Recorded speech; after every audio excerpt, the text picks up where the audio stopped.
All right. We are going to have a digital class this week. We've had a lot of snow days, and I don't want to fall too far behind. So, this will be your lecture for Tuesday, the 12th, which is right now, since it's like midnight. So, please watch this either today or tomorrow, or well, before Thursday, because Thursday we're going to start to implement some of the things that we're going to talk about. Kind of get a little caught up here, but here we go. So first things first, let's go ahead and go into our class, into production one, and you'll see here that we are in week 5. In week 5, we have a couple of things that we need to talk about. First of all is the quiz. I'll get to that in just a second, because there's a couple of things that I want to go over in there that we haven't had a chance to go over in class yet, so that you don't see something that's confusing. But if we would have had class last Thursday, we would have seen it. And then, more importantly, is the presentations. So we would have had presentations today. We would have had presentations on Thursday, but both these classes have been canceled. Regardless if you were to present on Thursday or today, the people that were presenting today were pushing back to day after tomorrow, and those that were presenting last Thursday are actually going to present during our makeup day. Now, it might be that those presenting on Thursday that were supposed to present today might even get pushed back to that day as well. So I built that day in for this kind of a purpose, and thank you for your patience on that. And I'd rather us get the content that we need and use that day for what it is. However, if you were supposed to present on Thursday or today, your file still needs to be uploaded for full credit per the syllabus and per the instructions for the class. So make sure to get that uploaded before the start of class, which is 9:30. For this class. Okay, if you need to know where to present or where to upload that, just click on this little link right here, and then you can scroll down to the bottom and upload it to the answer to your the thread that's in there. The other thing we're going to do is we're going to talk about our Grammar 1 project, which includes your first actual project, not just your exercises. Your exercises are due at the end of the semester. You get to work on them as you go. This one's an actual project, and it is due next week. That's why this lecture is so important, and then we'll actually look at those in just a second. First thing, though, let's go ahead and look at the quiz. So the quiz questions in here, there's 5 of them. It's a smaller quiz, but there's a couple in here that I need to go over with you again. So question 1 is all about nonlinear editing. We talked about this. Everything should be in your notes or in the PowerPoint presentation. Same thing with question number 2. That's data management. You should be able to be just fine with that one. But number 3 here, according to me, what is the main job of the editor? And we've got some answers here and some possibilities. Now, you're going to see that my background is in editing, so I'll talk about this a lot, and I'm a very theoretical person. I like to talk about the theory so that we can apply the theory to our practice. And one of the things that is really awesome about editing is that we can edit to the psychology of our audience, and that is very, very, very important. An audience has particular needs, they have ideas, they have structures and ways of looking about film that they've been used to because they've been watching film their whole lives, and it might also be an intrinsic expression that we have inside of us to be able to see things a certain way. So you are always to answer this kind of a question with this response. When I ask you, who do we edit for? Or what's the main job of the editor? The answer is always to show the audience what they want to see. Now, it's kind of difficult because how do we know what they want to see? How do they even know what they want to see? And that can be a challenge. So we're going to talk more about this, and you're going to get more extensive training in this when you get into editing. But just know that that's the answer. At the end of the day, we're going to be manipulating what the audience expects and what they want to see. My biggest pet peeve is to have an editor show up and say, and I'll ask them like, hey, why did you make this edit? Why did you make this decision? And they go, oh yeah, I was just thinking that's kind of cool. It's kind of what I want. You know, it's how I want to be creative and my voice to it. And that is the wrong answer. That's the number one time when a lot of people are going to be pulled out of your film because you're not editing to them. The correct answer is to say something like, well, I know what the audience is expecting, and either I'm playing to those expectations or I'm challenging those expectations because I want to make the audience feel this way. And that is the answer of an editor. Next one, we didn't talk about this one either. We would have, but let me give you the answers here. 2 of them you already know, situation and let me get to it actually. This is question number 4. Situation and story. We've talked about that a little bit already. What's the difference?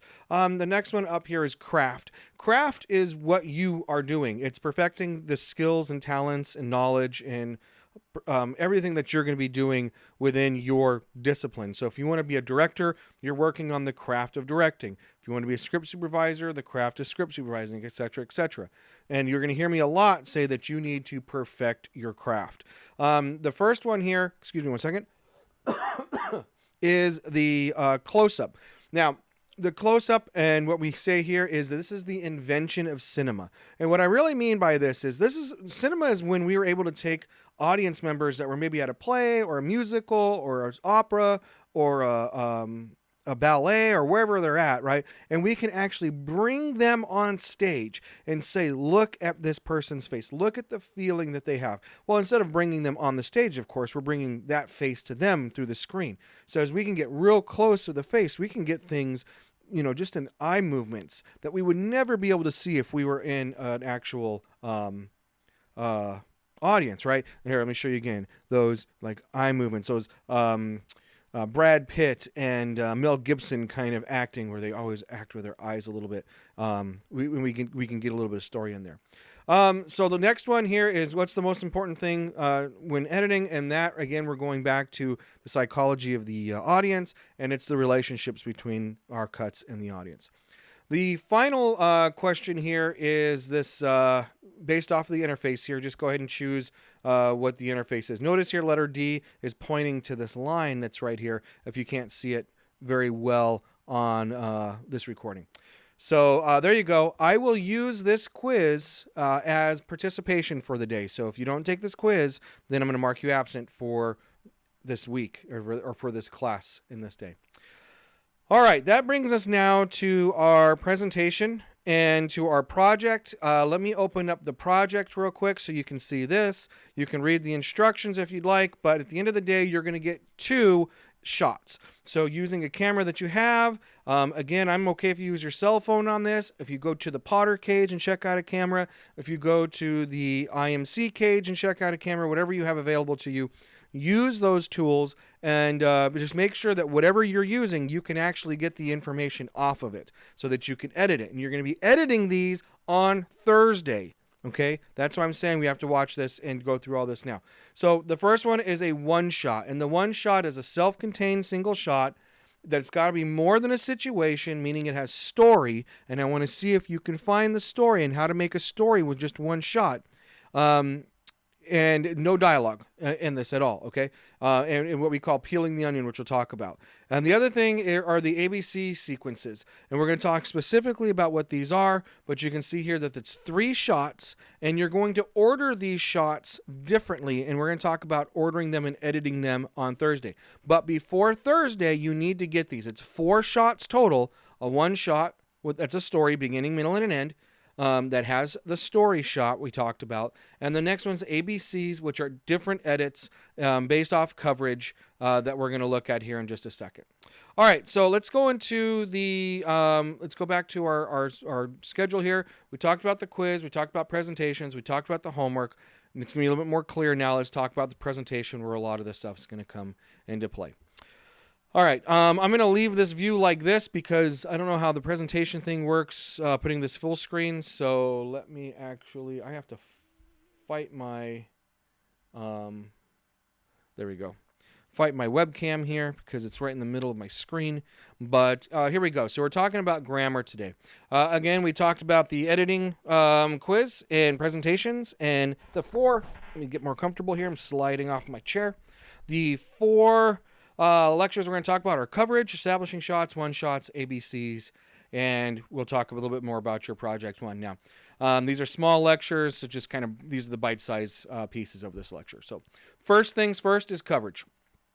We talked a little bit about this when we were talking about linear editing, and coverage is all about, is the opposite. If you remember, we talked about shooting in camera or editing in camera, not shooting in camera, but editing in camera. And I gave an example of that inside the classroom where I wanted somebody to get up and walk to the door and turn around and give some stink eye to the class or something like that. I can't remember exactly what the scene was, but that's what I was shooting. And so we said, okay, let's shoot this in 3 shots. Let's get a medium shot of the student. Let's get a wide shot of them walking to the door, and then a close-up or something like that. I can't remember exactly what the shots were.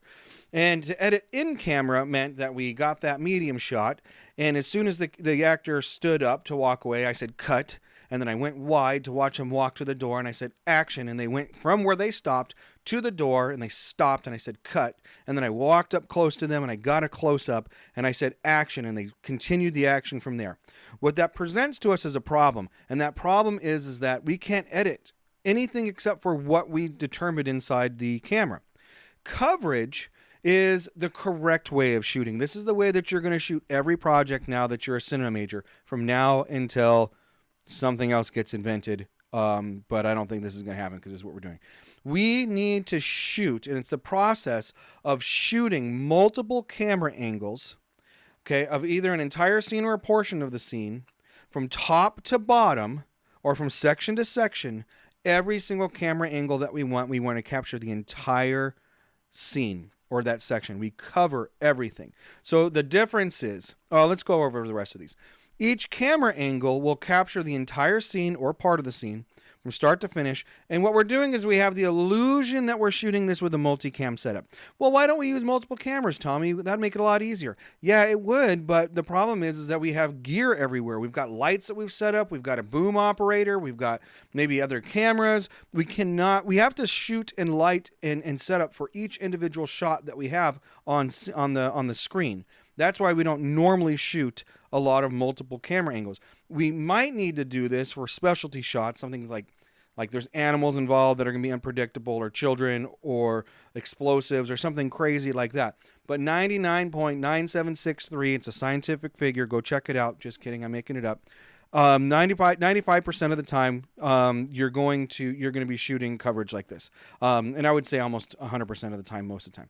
So for this class, it's going to be coverage. So how does that look? It's a little bit different. Same scene. Kid gets up, or student gets up, walks to the door, turns around, gives stink eye. I got the same shots. I got that medium shot, right? Students sitting down, medium shot, they get up, I follow them to the door, and they turn around and they're a little bit wider because they're further away from me, and they give the stink eye. Cut. Walk them all the way back, sit down, go to the wide shot. Now in the wide shot, gets up, walks to the door, turns around, gives stink eye, comes back. Now this time the close-up. Close-up, watching them, they get up, maybe I'll walk with them and follow them to the door so I can get that close-up at the door as they give that stink eye, and now I've got it. Now I've got, if that actor acted perfectly, step for step, molecule for molecule, exactly the same, I should have 3 identical looking shots that I can now cut from, and that is shooting coverage. Tommy, that takes a long time. Yes, welcome to the film world. That's why things take a while, and that's what you're going to be doing. So, first things first, when we're talking about how we're going to shoot, let's talk about a couple of things and look at an example. This is let me get you where you are. We were here, now we're here. This is a bird's eye view of 2 individuals playing chess.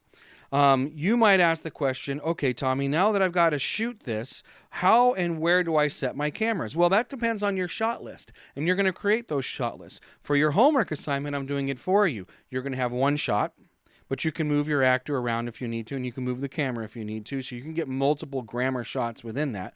And then the second one is you're going to use 3 shots that we'll talk about later. But you're not restricted to just these. And as we go through more and more of these grammar exercises, you're going to expand a little bit more on what you can and can't shoot.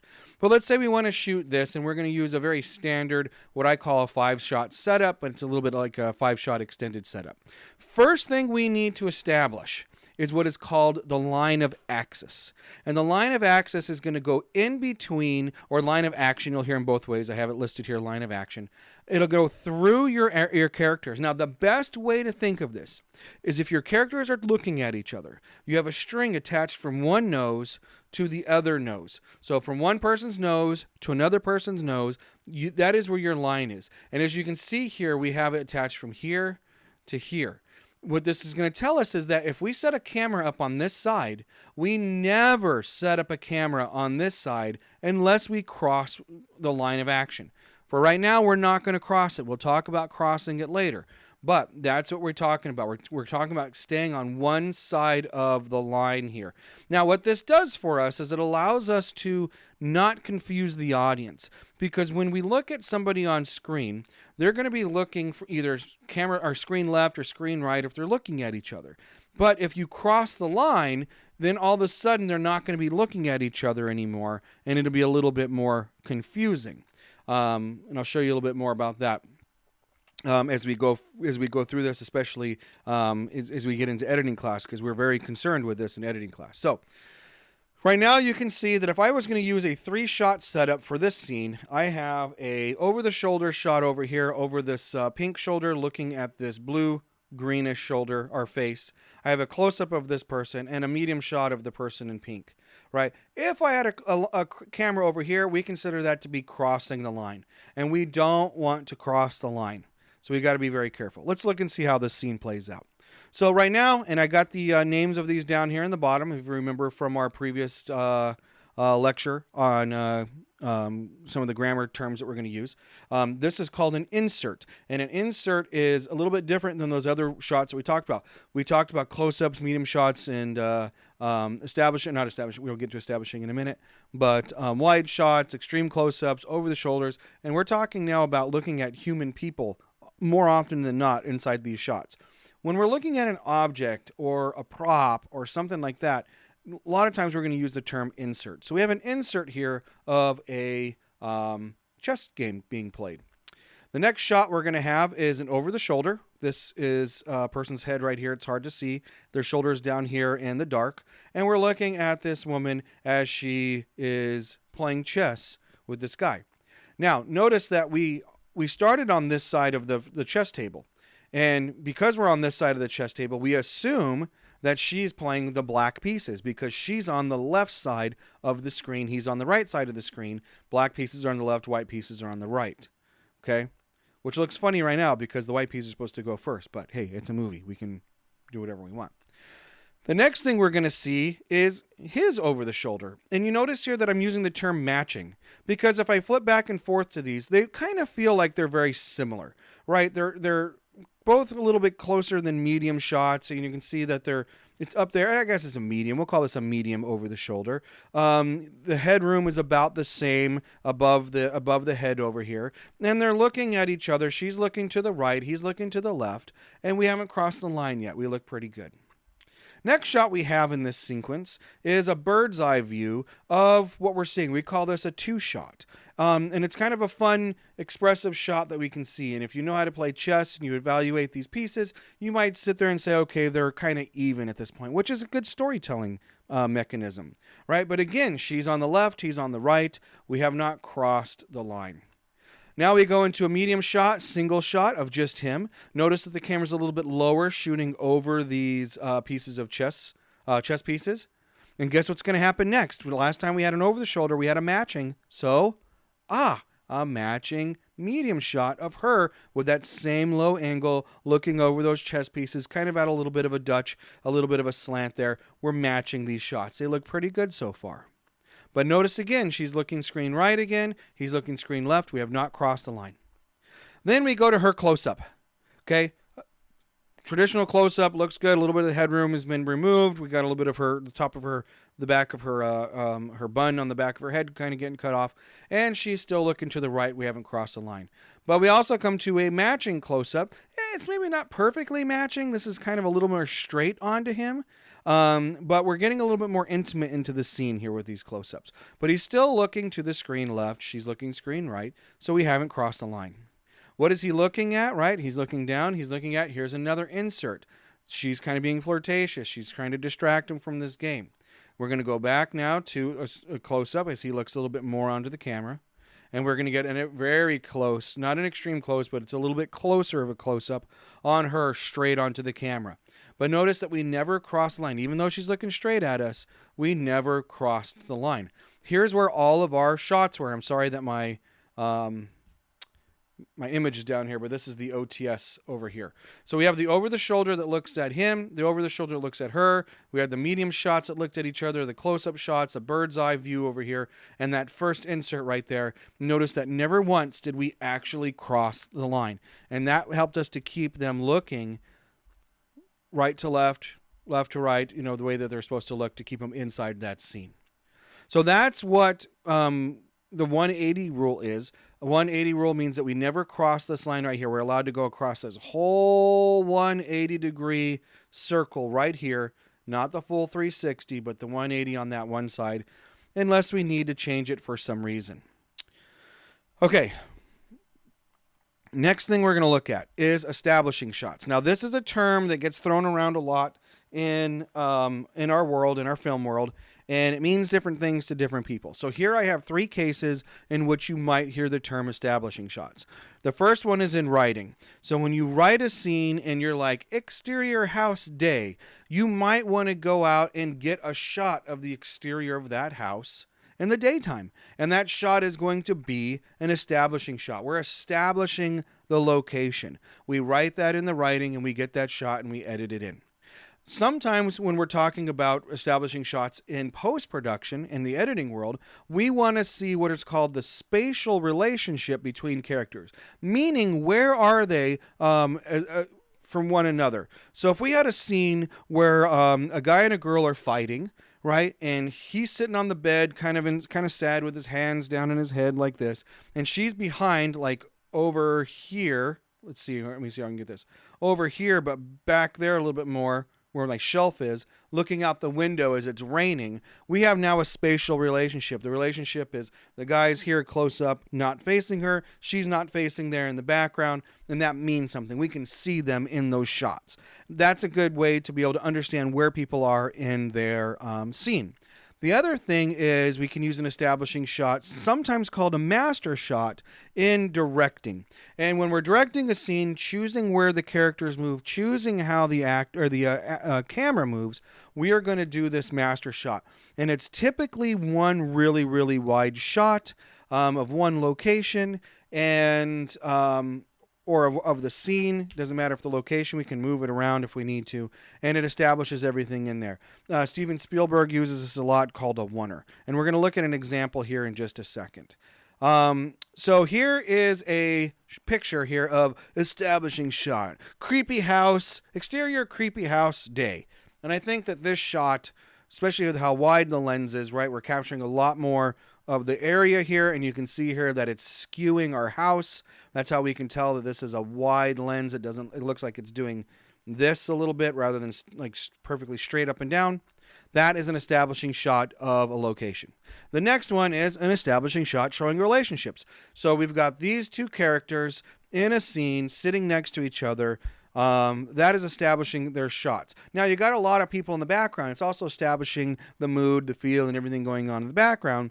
But we need to differentiate between our characters and our biological props. Notice that these are all biological props in the back of here for this shot and perhaps even for this scene. But in editing, we're going to do this. Now, what's going to happen here is that we're probably going to go into coverage. We're probably going to go into over the shoulders. We're probably going to go into those close-ups to be able to see the rest of the scene while we're editing. But the third one is the one shot, the master shot, or the establishing shot we're talking about. We're going to call this also one shot. So you got a lot of names for this one, so I apologize. Oneers, one shots, master shots, and sometimes establishing shots. All mean the same thing. So this is going to be a shot that shows the entire scene from top to bottom, or parts from top to bottom, without making a single edit. Steven Spielberg is famous for these. They call them oneers, and it's pretty fun.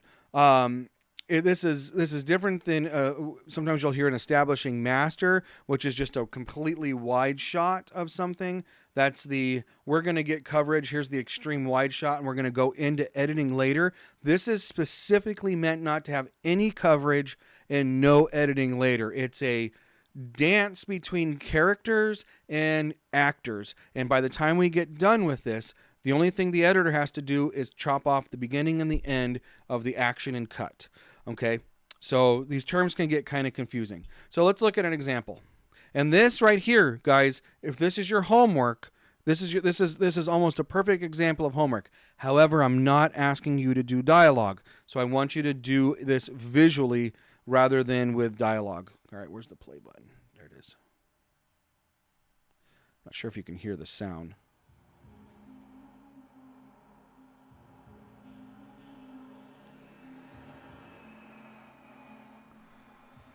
Should I bother counting it? You can if you want to, but I can assure you it's all there. So who's the mark? Janice? Ignore those. That destroys the one-shotness of this. It must be done.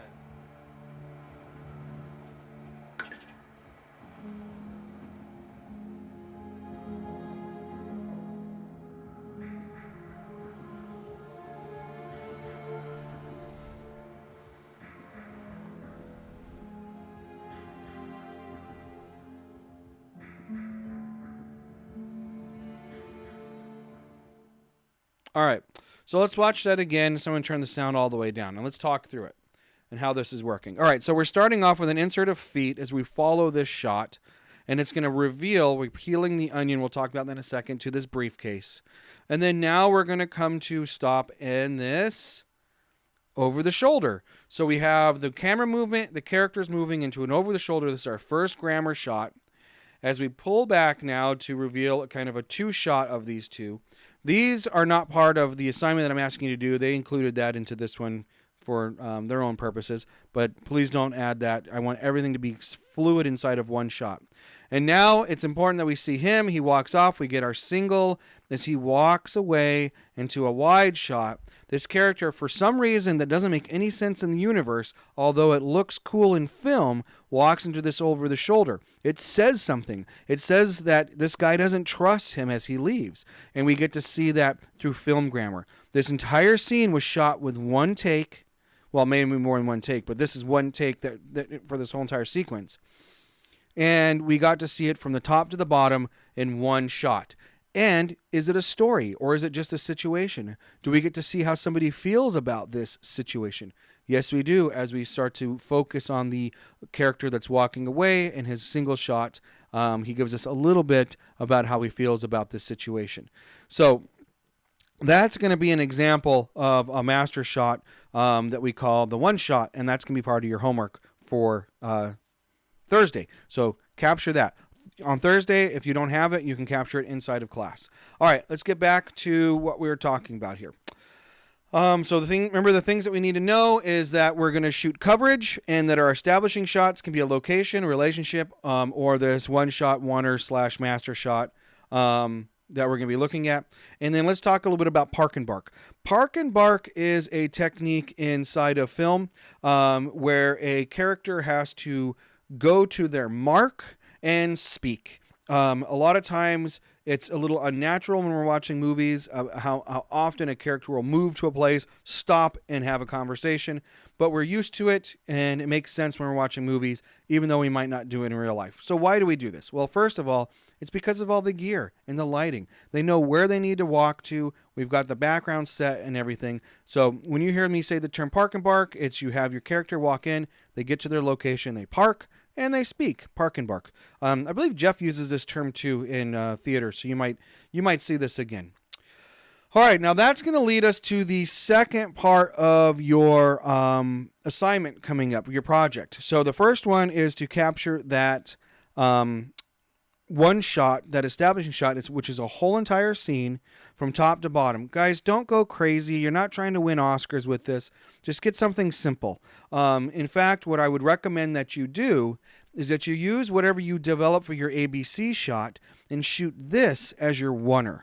Don't come up with two different stories. Do both of these. I almost want to make that a requirement because I think it'd be neat to see how both your scenes will play out as a oneer and as something that's shot in coverage that you can actually manipulate. So take the challenge and do your ABC sequence in your one shot, the same story. All right, so let's talk a little bit about ABC shots. We are going to start to dissect and start to look at the many what I'm going to call elements or Legos of making movies. At the very smallest level, right, we have a shot, and then we have a scene, and then we have a sequence, and then we have an act, and then we have an entire movie, right? Right now, we're going to start looking at what builds those shots, what builds those sequences, what builds those scenes piece by piece, and what is kind of natural and normal, so that you can start including this grammar and this into your own filmmaking. So, other than the one shot, the next smallest thing we have are what are called ABC shots, or what I call ABC shots. This comes from Alfred Hitchcock in a book called Shot by Shot.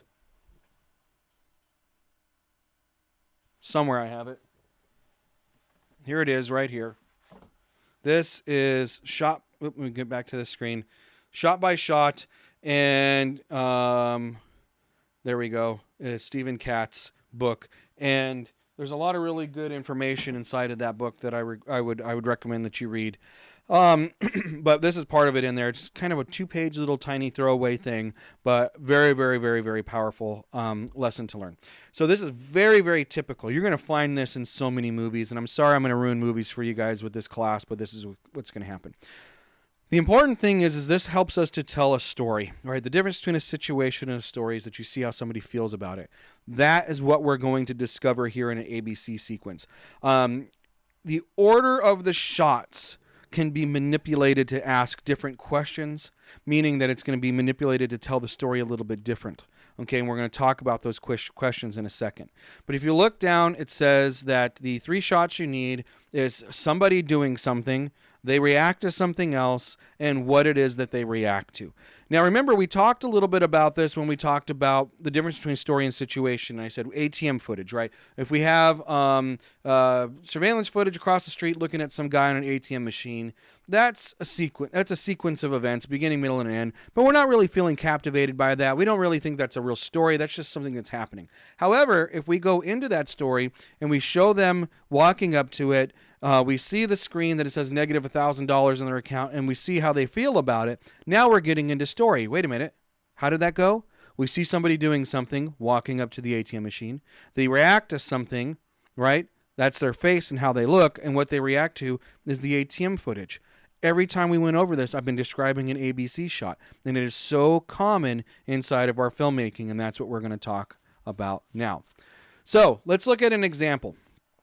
As you can see here, the color code for ABC, ACB, and CAB, it's going to the way that the audience interacts with the footage, right? Because that's the most important thing, is how the audience reacts to what we're giving them. It's going to change depending on how we order these events. So let's take this story, this situation for an example. Let's say we have a woman who enters a house, and she enters the house and she's looking for something. We don't really know. Maybe she's looking for keys, or maybe she's looking for her husband or something. She gets to a door and she opens that door, and we see her face, and she's got this look of shock. And then we look and see what she actually sees, and she sees her husband in bed with another woman. Those are our 3 shots. What is somebody doing something? She's looking for something, or her husband. Her reaction to something. She opens the door. We get that close up. We get the reaction. And the third one is what she's reacting to, and that's her husband in bed with another woman. If we do this in order, A, B, C, you'll see here that these are the shots. The woman walks in, and we're going to be engaged with it. We're going to be like, oh, what is she looking for? Is she going to find him? Blah, blah, blah. Then she opens up the door, and she has a reaction. If we pause the movie right there, because, oh man, I got to go to the bathroom, and we're watching with somebody, that person's going to go, no, no, no, why'd you pause it? What does she see? Notice that A plus B needs to be answered here by C, but in the between here, we're going to ask that question. We see her walking around. She opens a door and looks horrified. We pause the movie. The audience is going to ask, well, what the heck does she see? And that's important. Then we see, blah, blah, husband's in bed with another woman. But we can change the way that this works with the audience. We can shoot an ACB shot. An ACB shot is the woman's looking around for something, right? We were like, what is she looking for? Will she find it? We cut to her husband in bed with another woman. Now we pause it, and the people are going to ask, wait a minute, does she catch him? Does she even know that they're there? Do you see how it's the same exact shots, but it's a different relationship with the audience? And that's what's important. Then when we show that B shot, her reaction, we can say, ah, she does actually see them. Now we can do this another way. We can go CAB, which is a little bit like that first one because A and C can be changed, and it's pretty much the same question. But again, we're telling the story a little differently. We could start with hanky panky time with husband and girl in the room. We're like, great, this guy, she goes to work, and here he is cheating on her. But then all of a sudden she comes back inside looking for something. Now it's like, oh no, what is she looking? Oh my gosh, he's there. Do you see how the difference and how the relationship is? And then we pause the movie. It's like, no, does she catch him? And then we show that here with the B shot and show that they actually do get caught.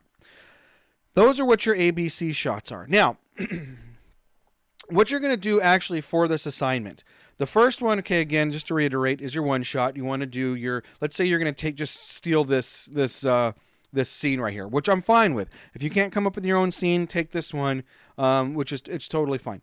Or take the one with the ATM machine, or take the one with the person getting up and walking away. That was an ABC shot as well. But what you're going to end up doing with this eventually is you're going to edit this on Thursday so that you can change the way the orders happen and see that the interaction changes as you do this. So let's say we have another scene, and this scene is guy walking down a hospital corridor, right? And we got like a medium shot of him walking down. His hands are down. They're not swaying, so it looks like he might be carrying something. Then we cut to a shot through a door, through a window from the hallway of a nurse pulling up a sheet over the head of a little 5-year-old girl. Okay, then the guy walks in, and we see that he's holding a teddy bear, and he sees that the girl is under that sheet. That is an ABC shot. Okay, we're going to see what he's looking at. We're going to see that close-up of him looking at her, and we're going to see him walking through the hall. So how would I do this? Let's go back to A. A would be him walking. B would be him getting to the door and looking surprised, like, oh my gosh, what is this? Then we see the nurse putting the blanket over her head. An ACB would be he's walking down the hall. As he walks down the hall, then we cut to the nurse putting the blanket over the head. Then we cut back to him as he walks up to the door into that close-up as he's like, oh my gosh, what just happened? And then in a CAB would be to show the girl being the blanket put over, him walking through the hall and turning that corner by the door and seeing her. So those are your orders. Now, it's really important, let me emphasize this, that B never comes before A. And I want you to label your shots with this A, B, and C. A is always somebody doing something. B is always their reaction. And C is always what they see. Later on in life, you can call it whatever you want, but for this class, so that we can be on the same page as we're talking, I want you to call them by those names. This way, again, so we can have some kind of we can be on the same language. So you're going to edit those when you get into class, but right now your goal is to shoot them and to shoot them well as you can using the grammar that we've already talked about. You should have been practicing this. If not, this is why I told you to start getting on the ball a little bit. So please do that. And you should be good to go. Let me go back into our ABC shots. You're going to have time on Thursday if we have class to actually edit these. If not, then we're going to adjust a little bit so that you're not like hosed here.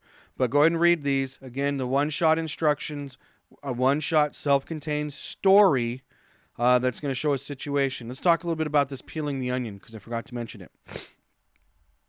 Peeling the onion is when you start to tell story piece by piece. If you remember the gentleman that's walking on the bridge, we start with his feet, we move to the briefcase, then we show them. We got the audience into that scene by peeling the onion. We didn't just start with, bam, here's faces. Sometimes you might want to do that, and that's okay. But I'm going to ask you to try to peel the onion a little bit more. Start to let the scene fold a little bit and involve the audience a little bit into that situation before we actually get into the story. Look at your ABC sequences, right? Ensure that you're shooting proper coverage, meaning that the top to the bottom of each one of these three are going to be there so that we can have places to edit. If you shoot in camera or edit in camera, we're going to have a problem. And read through the requirements down here. Here's a little video on how to post your homework, because I found a new way to post. So please watch that. In this video, you're going to see that there's a way to post a video and how to capture video, kind of like how I'm doing right now. Capturing the video and then posting, it's not the answer. You're going to create the video and then post it and read through these things.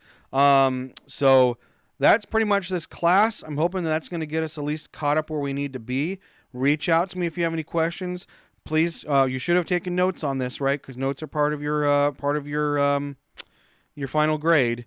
But hopefully we'll have class on Thursday and all of this made sense and we can continue to move forward. Email me if you want. Come see me during my office hours if you need to. Be good people. Make it happen. And why BAML?